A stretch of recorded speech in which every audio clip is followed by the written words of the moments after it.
नमस्कार मित्रों, जाहिर है जब मैं आपके सामने उपस्थित हूं आप भी क्षुब्ध होंगे। आपके अंदर गुस्सा होगा, आक्रोश भी हो सकता है, दुख भी हो सकता है।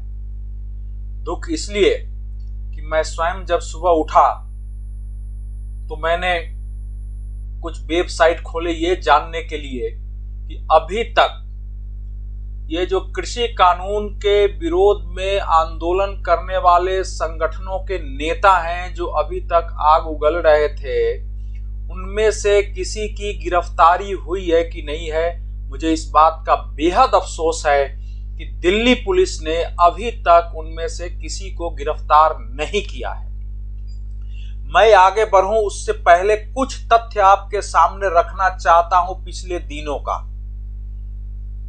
ये सारे किसान नेता सीधे हिंसा में शामिल नहीं हो, लेकिन इस देश में कानून व्यवस्था नाम की कोई चीज है या नहीं है। राजधानी में इतने उत्पात हुए, दंगे हुए, हिंसे हुए, तिरंगा तक अपमानित हुआ, बसें तोड़ी गई, इतनी संपत्तियों का नुकसान हुआ, लोगों को पीटा गया। आखिर इन सब की जिम्मेवारी किसी पर आएगी कि नहीं आएगी? आप करने वाले को केवल ढूंढेंगे सीसीटीवी में फुटेज देख करके, या जो नेतृत्व करने वाले लोग थे जिन्होंने ट्रैक्टर रैली का आह्वान किया था, जो कि कह रहे थे कि हम परेड निकाल कर मानेंगे, किसी की बात मानने को तैयार नहीं थे, जिन्होंने वायदा किया था कि हम अनुशासित होकर के निकालेंगे, जो लोगों को लगातार उत्तेजित करते रहे कि आप लोग आओ ट्रैक्टर परेड में शामिल हो। जब ट्रैक्टरों को बख्तरबंद गाड़ियों में तब्दील किया जा रहा था, उनको टैंक बनाया जा रहा था आगे से, तो ये बड़े खुश हो रहे थे। तो जाहिर है इसकी जिम्मेवारी होगी कि नहीं होगी? अगर जिम्मेवारी है तो पहले इन लोगों को गिरफ्तार किया जाना चाहिए, इनके तंबू उखाड़ के फेंके जाने चाहिए। जो लोग इसका विरोध करते हैं उन पर पुलिस को कानून के तहत बल प्रयोग करना चाहिए। नहीं मानते हैं उनको भी सख्त कानूनों के अंदर जेल में डालना चाहिए। मैं लोकतंत्र आंदोलन का समर्थक रहा हूं, लेकिन ये आंदोलन के नाम पर धब्बा है। आंदोलनों के इतिहास का एक काला अध्याय है, एक ऐसा अध्याय जिसमें दिल्ली को फिर खून से सराबोर किया जा सकता था, जो कि बच चुका है, जो कि हमारे पवित्र तिरंगे को अपमान के लिए चढ़ने वालों का एक अध्याय के रूप में लिखा जाएगा। तिरंगे की जगह अगर लाल किले पर किसी संप्रदाय का झंडा फहराया जाए, ये देश स्वीकार नहीं कर सकता है। खालसा पंथ का सबको सम्मान है।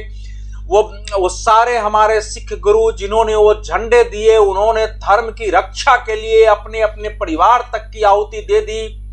उनके प्रति एक एक भारतीय का सम्मान होगा। लेकिन वो जो काम किया गया वो देशद्रोह का काम है। वो जिन्होंने किया वो तो पकड़े जाएंगे, लेकिन ये नेता पकड़े जाना चाहिए। ये देश की आवाज है। मैं पूछना चाहता हूं कुछ लोगों से, अमित शाह इस समय गृह मंत्री हैं, वो गुजरात के भी गृह मंत्री थे, उन पर मुकदमे हुए, सबको याद है। सीबीआई ने मुकदमे दायर किए, सबको याद है। उनको त्याग पत्र देना पड़ा, उनको जेल जाना पड़ा। उस समय तो किसी ने नहीं कहा कि भाई अमित शाह को क्यों आपने अरेस्ट कर लिया, जेल जाना पड़ा। बाकायदा मुकदमा लड़े, कानून के तहत उन्होंने जमानत कराई और फिर कोर्ट ने उनको बरी किया है, तब वो आज गृह मंत्री हैं। तो क्या अमित शाह को ये समझ नहीं है कि जब मेरी गिरफ्तारी हो सकती है तो ये कौन से किसान नेता है? ये तथाकथित किसान नेता ये कौन है? ये नरेंद्र मोदी इस समय देश के प्रधानमंत्री है। क्या देश ये बात भूल गया है कि गुजरात दंगों के मामले में जो एसआईटी गठित हुई थी सुप्रीम कोर्ट की मॉनिटरिंग में, उस एसआईटी ने 2 दिनों तक उनसे दिन भर पूछताछ की थी और मुख्यमंत्री होते हुए भी वहां तक आए थे। उनके खिलाफ जब कुछ नहीं मिला तब उनकी अरेस्टिंग नहीं हुई थी। क्या देश भूल गया कि सुप्रीम कोर्ट तक उनके खिलाफ मुकदमे चले, अलग अलग न्यायालयों में उनके खिलाफ मुकदमे चलाए गए? ये अलग बात है कि उनमें से किसी की कोई भी मुकदमा उन पर लगे हुए आरोप को साबित नहीं कर सका। मैं ये भी याद दिलाना चाहूंगा कि लाल कृष्ण आडवाणी 6 दिसंबर 1992 को जब बाबरी ढांचा का विध्वंस हुआ उस जगह उपस्थित थे। हालांकि वो ढांचा ध्वंस करने नहीं गए थे, उमा भारती थी, मुरली मनोहर जोशी थे, अशोक सिंघल थे, जो लोग भी वहां थे उन सब की गिरफ्तारी हुई, उन सबको अंदर जाना पड़ा, सभी मुकदमे लड़ते रहे। आज भी वो मुकदमा जो है सामने है। तो जब ऐसे लोग अरेस्ट हो सकते हैं तो ये किसान नेता अभी तक क्यों अरेस्ट नहीं हुए? ये ऐसे बयान जारी कर रहे हैं जैसे किसी देश के शासक को। राकेश टिकैत जैसा मूर्ख, ये मूर्ख देशद्रोही नहीं है, इसका इन देशद्रोहियों से कोई लेना देना नहीं है। लेकिन सब ने मिलकर जिनको अपना एजेंडा चाहिए उनको लगा कि यही चेहरा है, इसीलिए इसको ऐसे बनाया जैसे यही प्रवक्ता हो और सारा बयान यही दे रहा है सबके पक्ष में। अभी भी ये कह रहे हैं कि हमारे लोग नहीं थे। अरे भैया, ये किसके लोग थे? किसने ट्रैक्टर परेड का आह्वान किया था? किसने जिद की थी दिल्ली पुलिस से लेके सरकार की अपील, मेरे जैसे लोगों की अपील के बावजूद कि आप ऐसा न करें 26 जनवरी को, आप करने पर अड़े थे। आपकी गिरफ्तारी क्यों नहीं होनी चाहिए? आप पर मुकदमा क्यों नहीं चलना चाहिए?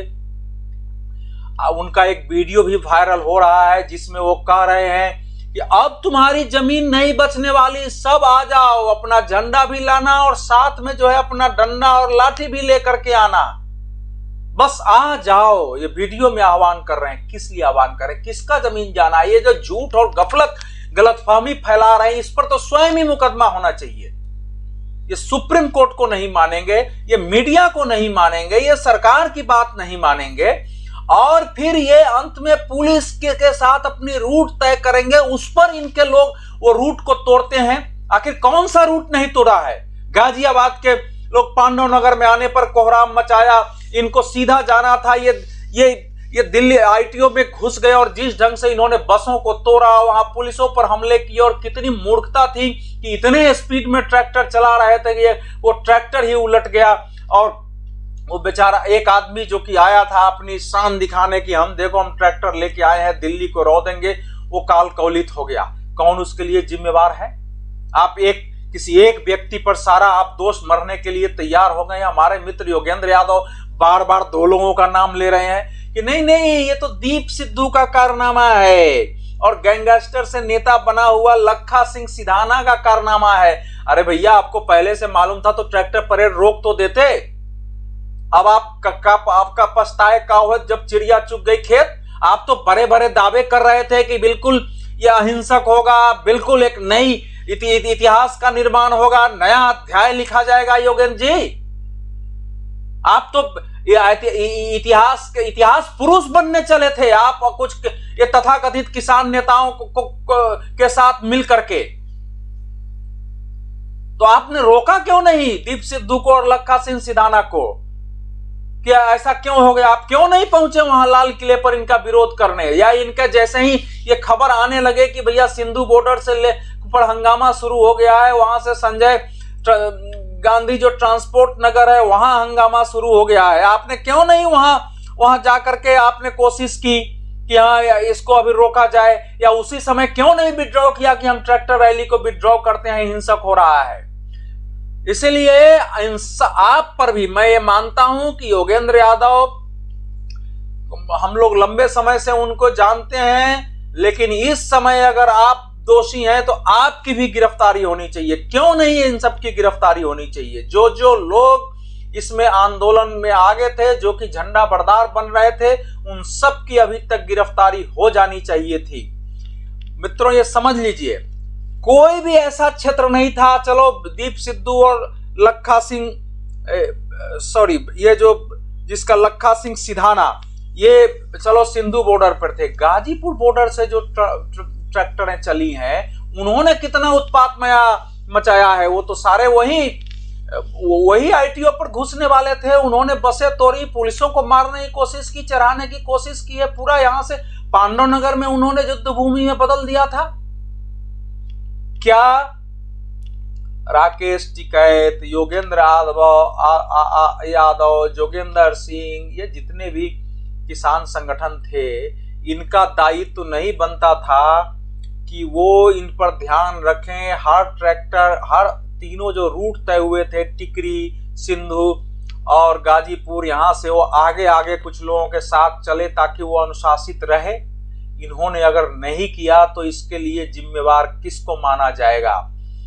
अगर समय ये तय हुआ था कि ट्रैक्टर 12 बजे से परेड निकालेंगे तो 8:30 बजे ही आप कैसे आ गए? और राकेश टिकैत का दुस्साहस देखिए। और दूसरे नेताओं का वो कह रहे हैं कि जहां जहां हमारा रूट तय था उस पर बैरिकेड लगा दिया। अरे मूर्ख, अगर तुमको ये पता नहीं है कि गणतंत्र दिवस को लेकर के जगह जगह बैरिकेड दिल्ली में लगाए जाते हैं। उस समय बहुत सारे ऐसे क्षेत्र हैं दिल्ली में जिनमें किसी गाड़ी की एंट्री नहीं दी जाती है। अब 8:30 बजे 10 बजे आएंगे तो आपको एंट्री पॉइंट पर बैरिकेड्स लगे मिलेंगे। 11:45 में खत्म हुआ है परेड, तो जाहिर है उसके बाद ही दिल्ली पुलिस बैरिकेड्स हटा सकती थी।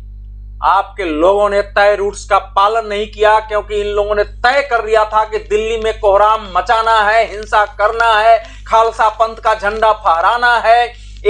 एक संगठन ने खालसा पंथ का झंडा फहराने के नाम पर इनाम की घोषणा तक कर दी थी। ट्रैक्टर रैली के पहले सूचना आ रही है कि संयुक्त किसान मोर्चा के मंच से घोषणा की गई थी कि हम रूट्स को नहीं मानने वाले हैं, इसकी जांच होनी चाहिए।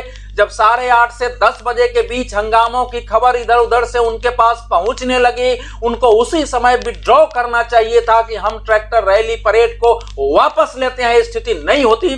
इसलिए असली अपराधी ये लोग हैं। इन्होंने उन अपराधियों को, देश विरोधियों को, इन्होंने अराजकतावादी तत्वों को, हिंसकों को, मजहबी पाखंडी और सांप्रदायिक तत्वों को ये मौका दिया ये करने के लिए। इसलिए पहले इनकी गिरफ्तारी हो, इन पर मुकदमे हो, इनके तंबू उखाड़े जाएं, इनके खिलाफ कार्रवाई हो, और जो संपत्ति नष्ट हुई है वो इनसे भी, और फिर बाकी जो लोग पकड़े जाए उन सब से वसूली की जाए। मित्रों, इसकी आवाज उठाइए। ये देश की प्रतिष्ठा का प्रश्न है। गणतंत्र दिवस को गुंडा तंत्र दिवस में परिणत करने वाले, पूरी दुनिया में भारत को शर्मसार करने वाले, हमारी तस्वीर को बिगाड़ने वाले, छवि को कलंकित करने वाले को क्षमा नहीं किया जाना चाहिए। अगर हमारे आपके आसपास ये छिपे हुए हैं, इन्हें पकड़ो, निकालो, पुलिस के हवाले करो, इनका सामाजिक बहिष्कार करो। धन्यवाद, नमस्कार।